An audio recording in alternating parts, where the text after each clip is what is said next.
আজই ডাউনলোড করুন আর এনজয় করুন আপনার পছন্দের শো। তনুশ্রী ছোটবেলা থেকে তোমার খুব বড় ফ্যান, মানে আমরা যখন আড্ডা দিতাম তখন ক্লাস 5-এ, হ্যাঁ ক্লাস 5 থেকেই মানে ও তোমার উপর ক্রাশ খেয়ে গেছে এরকম একটা ব্যাপার। প্রমির গলা ভয়েস কণ্ঠ নিয়ে একটা অদ্ভুত সময় গিয়েছিল যখন অনেক লড়াই ওকে লড়তে হয়েছে। ছোটবেলায় যখন আমি গান করতাম তখন আমার গলাটা খুব মিষ্টি ছিল, কিন্তু হঠাৎ করে আমার গলাটা ভেঙে যায় একটা সময়। গলা দিয়ে আওয়াজ বেরোতো না, গলাতে সুরই ছিল না, আমার গলা থেকে সে সময় শুধু হাওয়াই বেরোতো।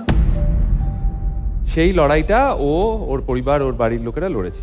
সেই সময় আরও একটা অদ্ভুত ঘটনা ঘটেছিল প্রমির সাথে। প্রমি বলেছিল যে কারণে ওর খুব খারাপ লেগেছিল এবং খুব স্বাভাবিকভাবেই খারাপ লেগেছিল যে ওর অনেক বন্ধু বান্ধব যারা ছিল তারা ভেবেছিল যে প্রমির আসলে অসুস্থতাটা হয়তো কোনো অজুহাত, হয়তো ওর প্রমির ভাল লাগছে না বন্ধুদের সঙ্গে মিশতে, তাই জন্য ওর বন্ধুরা ওর থেকে হঠাৎ করে একটা দূরত্ব তৈরি করেছিল।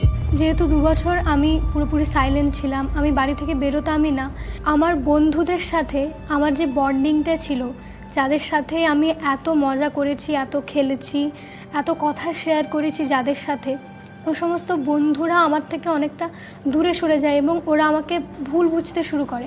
আমি ভীষণ মিস করি আমার ওই পুরনো দিনের বন্ধুদের, আমার স্কুলের ফ্রেন্ডদেরকে। তো প্রমি, আমি আমাদের সারেগামাপার তরফ থেকে তোকে বলেছিলাম যে একটা বন্ধুদের রিইউনিয়নও এখানে হয়ে যেতে পারে, তো কি করা যায় এটা নিয়ে বলতো? ওদেরকে একবার ফোন করা যেতে পারে। ফোন করবি? এক ফোনে সবসময় হয় না, মিসআন্ডারস্ট্যান্ডিং বেড়ে যায়। হ্যাঁ, সামনাসামনি দেখা হলে ভালো হতো না? হ্যাঁ তাই।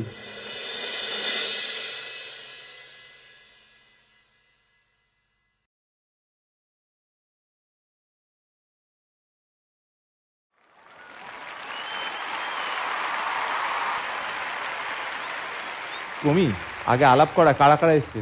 ওর নাম লাবণী, ওর নাম তনুশ্রী আর ওর নাম বর্ষা। তোমাদেরকে ওয়েলকাম জানাই সারেগামাপার মঞ্চে। কেমন লাগছে? প্রথমত আমি সমস্ত জাজেসদের আমাদের তরফ থেকে অনেক প্রণাম জানাচ্ছি এবং অনেক খুশি লাগছে ওকে এখানে দেখে, খুব খুশি। এই খুশি আমি কোনো ভাষায় এক্সপ্লেন করতে পারবো না। খুব ভালো লাগছে ওকে দেখে।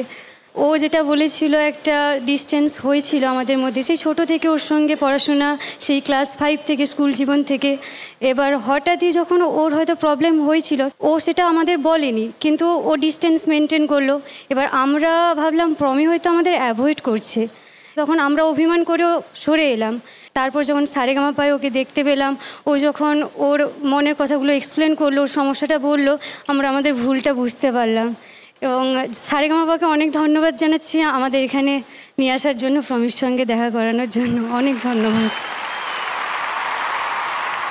আমি খুব খুশি, আমি কখনো ভাবতেই পারিনি, মানে অনেক বছর, 5-6 বছর পর আমি ওদেরকে দেখছি, মানে সেই কাটাতাম স্কুল লাইফে একসাথে, খুব খুব ভালো বন্ধু আর আমাদের খুব ভালো বন্ডিং। তো এত দিন পর আমি ওদেরকে এখানে দেখছি। থ্যাংক ইউ সো মাচ জি বাংলা সারেগামাপাকে আমাকে সেই পুরনো দিনের বন্ডিংটা আবার ফিরিয়ে দেওয়ার জন্য। আমিও আজকে খুব ইমোশনাল হয়ে পড়ছি ওদের দেখে। আবিরদা, হ্যাঁ বলো। একটা কথা আছে, আমি জানতাম তনুশ্রী ছোটবেলা থেকে তোমার খুব বড় ফ্যান, মানে আমরা যখন আড্ডা দিতাম তখন ক্লাস 5-এ, হ্যাঁ ক্লাস 5 থেকেই মানে ও তোমার উপর ক্রাশ খেয়ে গেছে এরকম একটা ব্যাপার।